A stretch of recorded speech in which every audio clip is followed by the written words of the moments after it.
الذين يؤمنون بالغيب ويقيمون الصلاة ومما رزقناهم ينفقون والذين يؤمنون بما أنزل إليك وما أنزل من قبلك وبالآخرة هم يوقنون أولئك على هدى من ربهم وأولئك هم المفلحون আল্লাহ তাআলা বলেন কার মধ্যে তাকওয়া আছে যার মধ্যে 6টা গুণ পাওয়া যাবে প্রমাণ হবে তার মধ্যে তাকওয়া আছে যার মধ্যে 6টা গুণ পাওয়া যাবে না প্রমাণ হবে তার মধ্যে তাকওয়া পাওয়া যাবে না। 1 নাম্বার গুণের নাম বান্দা বিশ্বাস করবে গায়বের ইলম আল্লাহর আছে আর কারো নাই। গায়বের মালিক কে? আর কেউ? কেন তোমার পীরবালা? হ্যাঁ, যদি কেউ বলে আমার নবী গায়েব জানে, আমার পীর সাহেব গায়েব জানে, বলো তাকে জিজ্ঞাসা করো কিয়ামত কত সালের কোন মাসের কয় তারিখে হবে, সাথে জুতা মোবারক রাখো, না পারলেই জুতার বাড়ি। ভাগ্য গণনা করো এর বেয়াদব। বল নরসিংদী এই মাঠের মধ্যে কবে বৃষ্টি হবে বল। পারবে পীর বলতে? না পারলেই জুতা। কেন বললি গায়েব জানো? বল। একজনে গণ করে গিয়েই ভিডা।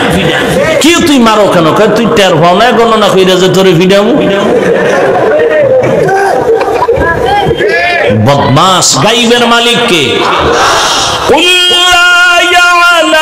من في السماوات والأرض الغيب إلا الله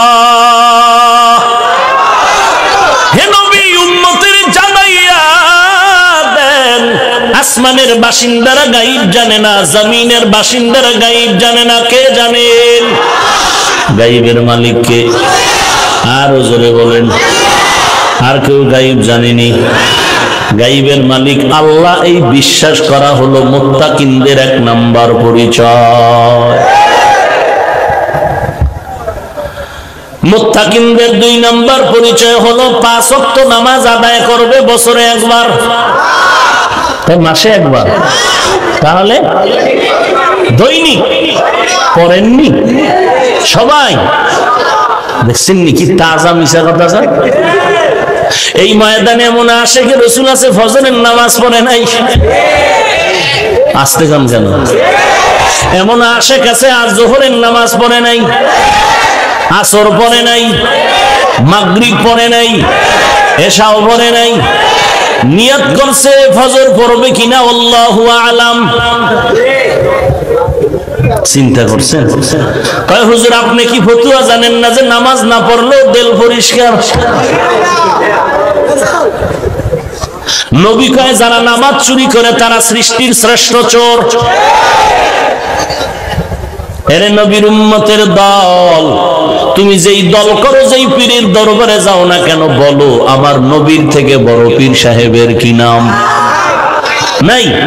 কেন? খাজা মাইনুদ্দিন, বড় পীর আব্দুল কাদের জিলানী, শাহজালাল, শাহপরান, কেউ না। আমার নবীর থেকে বড় পীর নাই। সবাই একমত আমার নবীর থেকে দামি কেউ নাই। ওই নবীকে যদি মানো রে বাবা, একটু চিন্তা করে দেখো আমার নবী দৈনন্দিন 5 বেলার নামাজ পড়ছেননি? 5 ওয়াক্ত নামাজ কায়েম করো রে ভাই। আল্লাহ বলেন নবী উম্মতেরে জানায়া দেন 5 ওয়াক্ত নামাজ পড়লে 20 মিনিট করে ধরলে 2.5 ঘন্টার সময়ের বেশি লাগবে না রে বাবা। এই 5 বেলার নামাজ যদি পড়তে পারো কি লাভ? আল্লাহ বলেন উম্মতেরে জানায়া দেন আমি 50 ওয়াক্ত নামাজের সওয়াব দিয়ে দিব। এই যুবক তোরা ঠিক হ, 5 ওয়াক্ত নামাজ পড়। যুবক ঠিক, গোটা দেশ ঠিক। বিশ্বাস করো না? 100 যুবক যদি আজকে নরসিংদী শহরে একটা গুড়ি দিয়া ফজরের আধা ঘন্টা আগে উঠা বলা একটা বেনামাজি পাইলে গিরা ছুড়ে এলাম, বুড়ারা বলবে অজু লাগবে না, আগে মসজিদে ঢোকে। ঠিক নেই? এরে যুবক আল্লাহর গোলাম, এই জন্য যুবক, তোদের জন্য সুসংবাদ, মদিনার নবী বলেন যুবকের দ্বারা ইসলামের খেদমত বেশি হয়েছে। আরে যুবক, আজকে তুই কই যাও? একটু তাকায় দেখ, স্কুলে পড়ে, কলেজে পড়ে, তোর মতো যুবক এক ওয়াক্ত নামাজও বাদ দেয় না। আজান শুনে আসো যারা বিছানায়, তাদের জন্যে কান্দেন নবী মদিনায়, তাদের জন্যে কান্দেন নবী মদিনায়। সেই নবীর জন্যে কি মায়া লাগে না? হায়রে মানুষ নামাজ কেনে পড়ো না? হায়রে উম্মত মসজিদে কেন আসো না? এরে নবীর উম্মতের দল, একটু তাকায় দেখ, তোমার আমার মতো কত যুবকের জানাজা জীবনে পড়লাম। এই জীবনে কত যুবক চলে গেল। এক সময় যুবক নিয়ে রাস্তায় খেলাধুলা করছি, মাঠে আজকে অনেক সাথীরা চলে গেছে। লেখাপড়ার টেবিলে কত বন্ধু বান্ধব নিয়ে আড্ডা করেছি, নামাজ অনেকেই নাই। কেমন যেন ডানে তাকায় দেখি কেউ নাই, বামে কেউ নাই, সামনে পেছনে কেউ নাই, এতিম এতিম হয়ে গেল।